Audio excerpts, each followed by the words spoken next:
Hello, wizards. Today, I prepared a special GTO quiz with the goal of trying to trick the famous poker giraffe. Can I trick this GTO guru? Stick around and find out.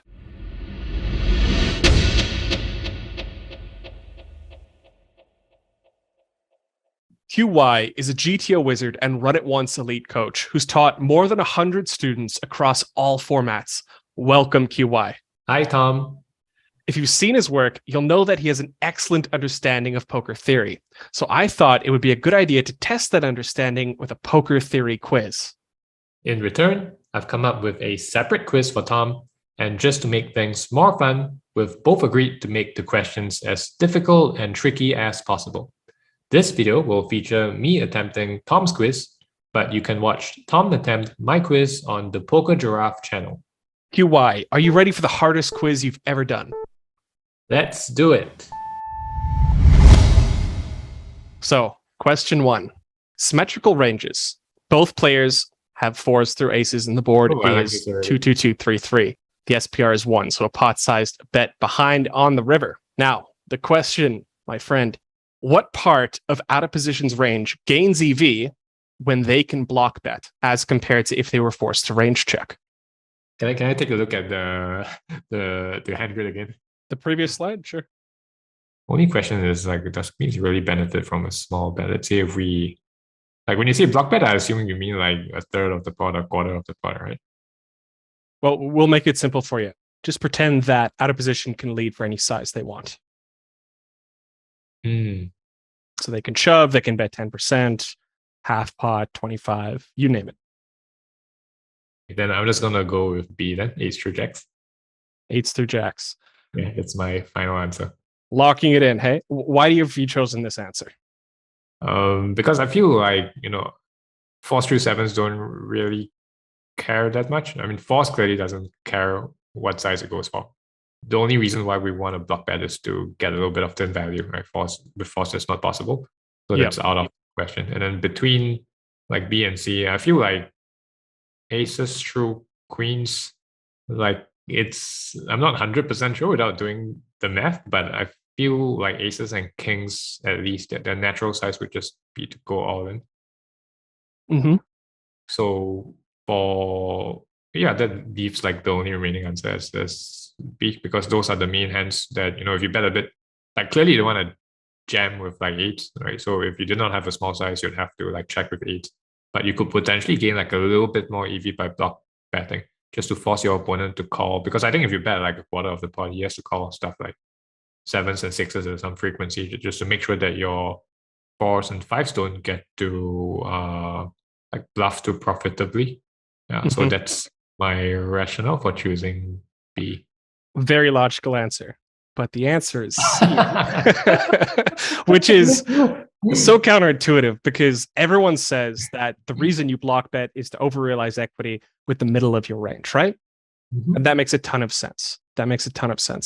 If you actually measure the EV difference, it's almost always the top of your range that gains value, the block bet strategy, because, and I should add that this holds true at different SPRs. So SPR equals 2, same thing. This even holds true, like if you plug in real ranges, a lot of the time it's mostly compared to range checking and giving out of position the option to bet.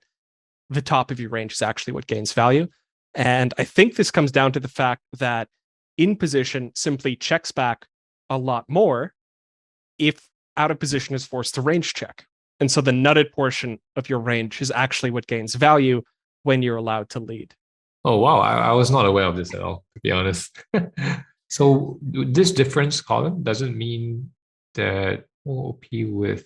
I'll go back to the SPR 1, just because that's the original example. So here I've got the hand, and then this is when they have the ability to lead. So the highest EV action, given tons of bet sizes.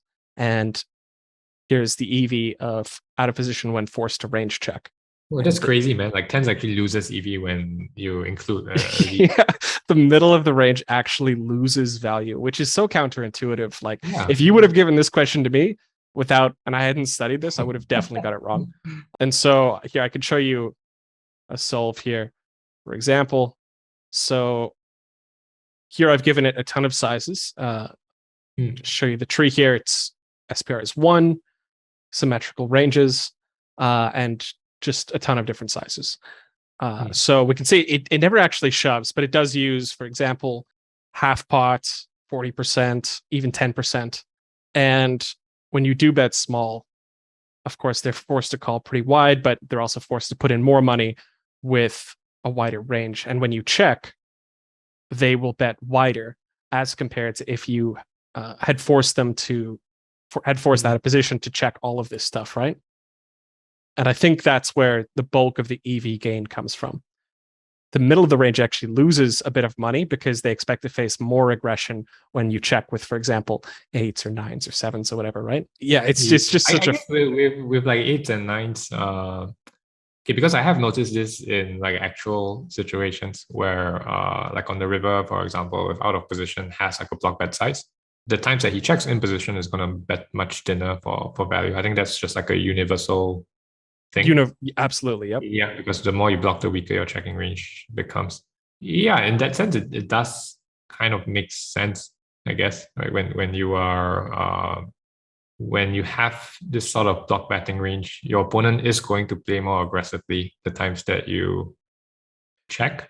So if aces, I mean, the one thing we're pretty sure about is that aces is going to be indifferent between like check raising and betting. That's usually the case when you have hands at the top of your range. Mm-hmm. So if it's going to be indifferent between both options and the EV of checking is going to be higher because your opponent is like putting more money in when you do check. Yeah, then surely the EV of aces has to be higher. And so here's the same thing, except we're forced to check out of position. And we can see that in position here, despite having all these sizes, just polarizes with a shove. And because our range is stronger, they are using a tighter betting range when checked too, which means so of course the EV of aces is going to go down, right? Because yeah, your opponent is like so much more passive now. Exactly. And then if we compare that to with the lead check, we can see that they're of course going to be shoving much wider. This is like really counterintuitive at first, but I think that explanation. This is an amazing question, man. Like I don't feel bad about not getting it right at all because I would have never like gotten this right. It's such a funny one. I really like this question. So, question number 2: button versus big blind single raise pot. How often should button check back on flops where big blind has a donking range? Unfortunately, I think I've seen this one somewhere else before. You might be aware of this concept. It's not that well known, but knowing you. Yeah, I saw this article from, I can't remember where exactly. It might have been something that you wrote actually. It was called like the 50% rule or something. Like big blind out of position usually tries to donk a range that will make button bet at least half of his range when checked too. Because if button does not do that, then big blind's strong hands would all really hate checking, right? Since your opponent is like checking back so much when you check a nut hand. So big blind's gonna start donking like more and more strong hands until button bets like at least a certain percentage of his range. And it seems like that percentage is 50, although I'm not sure if there's any like intuitive reason for it. Probably it's just like a mathematical thing. Yeah. So locking in B then? Yeah, my answer would be 50%. You're correct. Spot on, and for the correct reason and theory. Well done, QY. But is there any reason why it's specifically 50%? I can speak to it a little bit, but it's so okay. Well, let's talk about the 50% rule of poker, which you actually quoted impressively. So the idea is that out of position should attempt to construct their checking and betting strategy in such a way as to force in position to bet or raise at most half the time. If they can't do this, then they should just range check because in position is too strong. And I think that your explanation for it is that our value hands, if in position is not aggressing frequently enough, our value hands have higher EV leading rather than checking. Right? So I think that explanation is going to be spot on. Now, how that relates to being exactly 50%, I'm not sure. And the truth is this rule doesn't hold perfectly. It's more like a rule of thumb than a fundamental law, but we can demonstrate it a bit, right? Let's take a look at some button versus big blind flop reports. Let's go ahead and apply some filters. Now, I'm going to apply a set of filters that looks something like this. So we'll say that it's all low cards and it's not monotone and it's not paired. And if we just go back to big blind strategy, we can see that, oh, did I get those filters right? Yeah, we did. We can see that all of these boards are donked at some frequency. These are all donk bet boards. And if we look at button strategy, you can see it's almost exactly 50%. Oh, wow. And like a very, very flat distribution. So this rule does seem to hold under the right circumstances. And here we see that in all of these boards, just to clarify, on the 50% rule, big blind can construct a leading range such that button doesn't get to bet more than half the time. And if button could construct such a range, then big blind should range check because that's going to be higher EV for their nutted hands, typically speaking. I don't know how well this idea of your value hands need them to aggress enough translate into in position needs to be betting 50% of the time, or try to anyway. I don't know how well that translates, but it does seem like a solid heuristic at best. Yeah, pretty cool. So let's go on to question 3. This one's, you're going to enjoy this one. All right. So you're playing deep stacked heads up. Hole cards are face up. One player has a pocket pair. The other has a draw. The equity is exactly 50-50. Which player prefers to get the money in immediately? Oh man, I love these kinds of questions. They're like IQ questions in a way. I thought you might like this one. I'm gonna have to think a bit about this one. Take your time. Which player prefers to get in money immediately? I guess the fact that there's like a lot of turns where ace deuce is gonna go down in equity, it kind of makes you just want to ship it in on the flop because you don't want to like find yourself in this situation where like the money doesn't go in on the flop and then you break out the turn and then usage just gets to like go all in. That would be quite a terrible situation. So I'm assuming the equilibrium strategy is just for ace deuce to ship it in on the flop to avoid this type of scenario where you get shoved off your equity. So with that in mind, my final answer would be B, ace deuce of clubs. Okay. Side question. If you're holding the pocket pair here out of position and you know that in position is going to check back sometimes on the flop, what would you do with deuces? If I knew in position was going to check back sometimes, I think I would be pretty happy to check back actually. I mean, to check to him and have it go check sometimes and then just like ship it in on the blank turns. Because you don't really gain anything from shipping the flop, right? Like he's going to call, obviously. And then you guys are just going to split the pot in terms of like EV. So yeah, I think the fact that he's checking back sometimes is going to make you want to check all the time. Yeah, so I'm actually even more confident of my answer now. That's correct. Unless I'm very much mistaken. 100%, and you got it correct for the right reason as well. The draw prefers to ship it in immediately. And this is kind of a funky concept because it goes a little bit back against our normal rationale. But the fact that it's face up, it's so counterintuitive, right? Like we need to jam with users to pull it out. Yes, like normally we think of these draws in terms of implied odds. You can get more value later, but the hands are face up. There are no implied odds. So then you have to think about what happens on the turn if the money hasn't already gotten in. And the way I like to look at this is just to look at the equity of different runouts. So twos has appreciating equity. On the turn, 33 cards increase your equity. And if your equity gets increased by even a few percent, you can just shove and force the force the draw off their hand. Because the stacks are deep. Because we're deep stacked, yeah. And conversely, the draw, when it hits, it's already won basically the full pot, right? Like if you make your flush, you've already claimed, like you basically already own the pot. And so forcing them off the hand doesn't help that much. So whenever it goes check, check, it's actually hugely plus EV in the pocket pair's favor because the pair has appreciating equity, whereas the draw has deteriorating equity in terms of the number of runouts that improve you. The draw really only gets to see the turn card if they don't make it, right? So even though it's 50-50, the fact that you can be pushed off your hand on the turn means it's not 50-50 after the turn, right? Really, really funky concept. Yeah, really cool question. I like it. It's more like an IQ question, really. Yeah. Now, how applicable is this in actual poker? Not very. Not very. But I figured you'd enjoy this brain teaser enough that I should throw it in. Yeah, I like these kinds of fun questions. Okay. Number 4.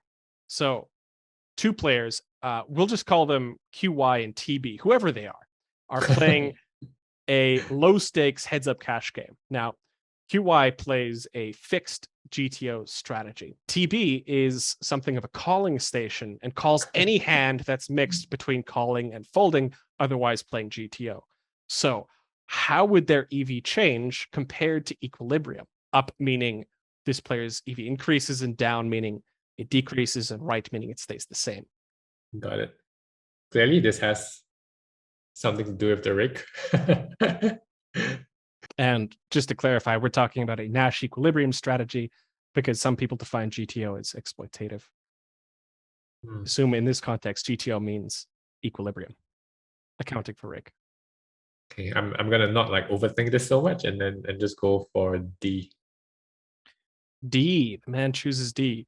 This is so surprisingly, the answer is C on this one. Oh man. Which seems crazy. This should seems like this should not be allowed. Yeah, what am I missing? So this is one of those super counterintuitive things that, again, doesn't strongly apply in practice, because in practice, if you're playing a calling station, they're not just calling mixed folds. They're probably making a lot of pure mistakes too. But you're right that it all comes down to the rake. So the calling station calls more hands are going to showdown, increases the average amount of rake paid. And then the question is it because the EV is really taking the rake into account? Yeah. And the EV of mixed folds is already 0. Oh man, I knew I was missing something like really obvious. And that's really the trick, right? Like if you take other stuff like hands that are mixed between call and raise into account and you put those into call, then I can also change the rake. But mixed folds are already 0. And you could test this with a simple toy game. Give one player a polarized range, give the other a bluff catcher, test the EV with rake, and then just redo it where the guy with the bluff catcher calls more and the GTO player. I'm really kicking myself for missing this one. And this is such a counterintuitive question, but it feels just so wrong that the GTO player is the one that gets punished by the calling station's mistake. But this is actually a very real effect in actual play, in that other players' mistakes they don't necessarily increase the EV of the GTO player, right? Like, yeah, I've seen this before as well. Like the rate functions as a third player. Yes. Yeah. And so there's plenty of multi-way examples where 2 players make a mistake and the GTO player gets punished, but the rake can also act as a third player in that the house's edge can change depending on one player's mistake. And, if you're increasing the amount of money going to the house, it has to come out of some player. And in this case, the station is only changing their strategy with indifferent call folds, which are already 0 EV to start with. So it comes out of the aggressor's wallet, which is just so wrong. I'm kicking myself for missing this one. I feel like I'll get some kickback in the YouTube comments for this question, to be honest. It's a ton of sense though. Like I don't think it's I don't think this is counterintuitive at all. Like it makes total sense. It's not like the first question where it's your like nut hands that gain the most from having a bluff bet. Yeah, I would consider that counterintuitive, right? This to me makes a ton of sense. Yeah, exactly. Yeah, I think what I miss is just that like the with your hands, with the hands that are mixing between call and fold, the EV is already taking the rake into account.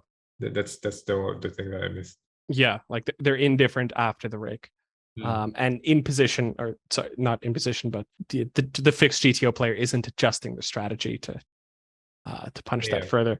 And so something that I think people will argue, like, no, Nash equilibrium says that blah blah blah, but no, Nash equilibrium only says that no player can unilaterally adjust their own strategy to improve their own payoff. It says nothing about decreasing the other person's payoff without any gain to yourself. That's very possible. You can spite call more bluff catchers to have the aggressor pay more rake.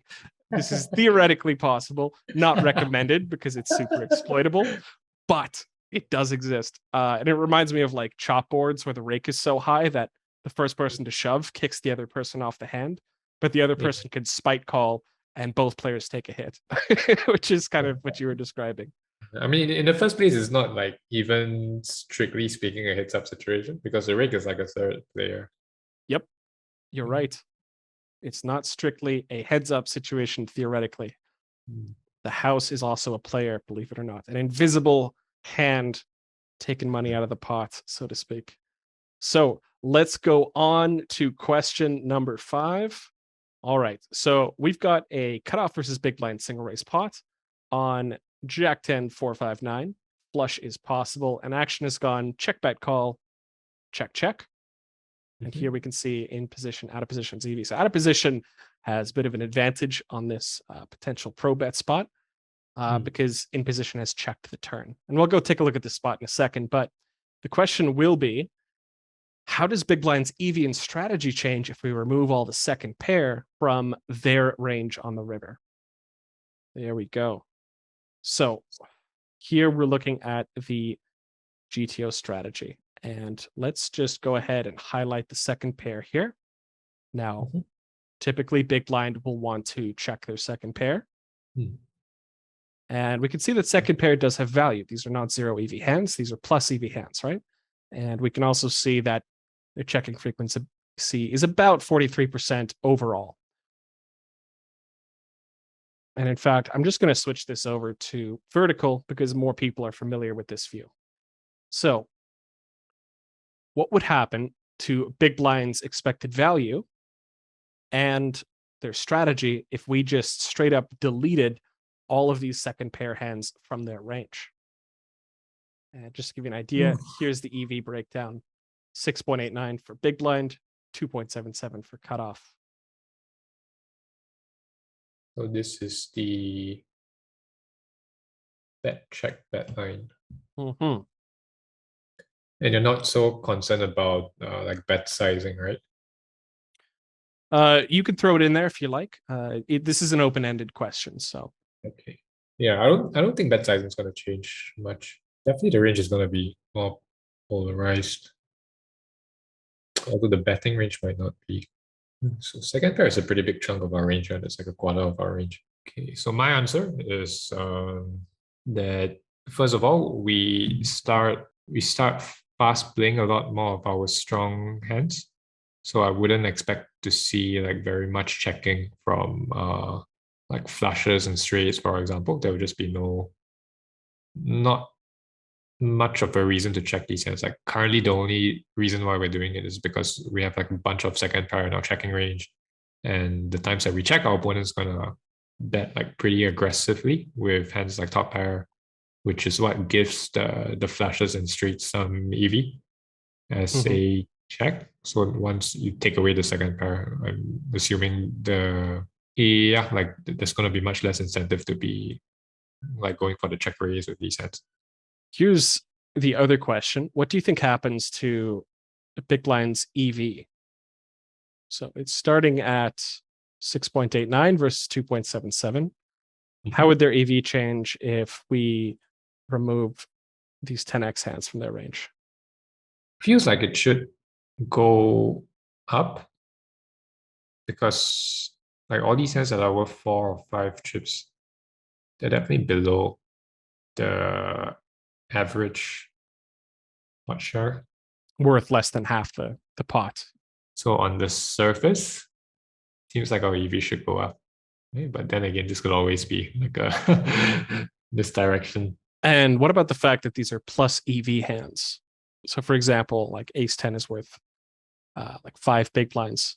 Yeah, but still your overall pot share is like six or 7 chips. So if you remove a hand that's below the average, surely your EV should go up. I mean, that's my so viewers, pay attention. It's just because it's a plus EV hand doesn't mean that removing it from your range would decrease your EV.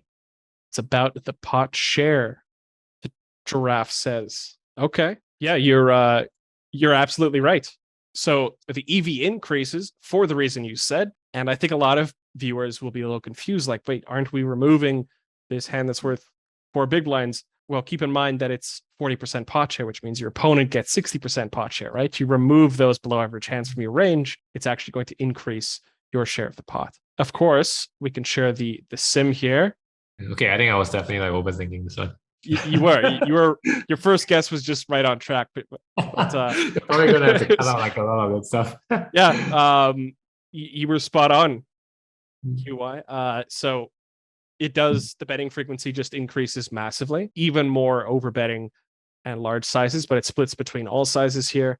The reason is our range is more polar, right? And this is something that I've definitely seen you demonstrate in one of your videos, is that if you remove the middling hands in your range, the hands that need to be protected, then all of a sudden you have less hands to protect and you can dedicate more of your value to betting lines. Or you could look at it conversely in that the opponent is less incentivized to bet, to make, your second pair or your indifferent bluff catchers indifferent. And therefore your nutted hands have less incentive to check. Either way leads to the same answer. Great job on that one. Yeah, this is kind of a fun question. Yeah, pretty cool. Was I right about the way that the EV shifts? I mean, I'm pretty sure like the EV of the one pair hands is gonna go up, right? Well, let's take a look. So for example, we can look at let's say because these ones are like never checking. Yeah, so here we would have, for example, Jack 3 has 61 out of 102, so we'd call that 60% pot share, and a flush has a little bit more than pot. 20%. Just a little bit more than pot. And then if we take a look at the solution, doesn't seem to change much. Doesn't change too much. No. Roughly the same EV,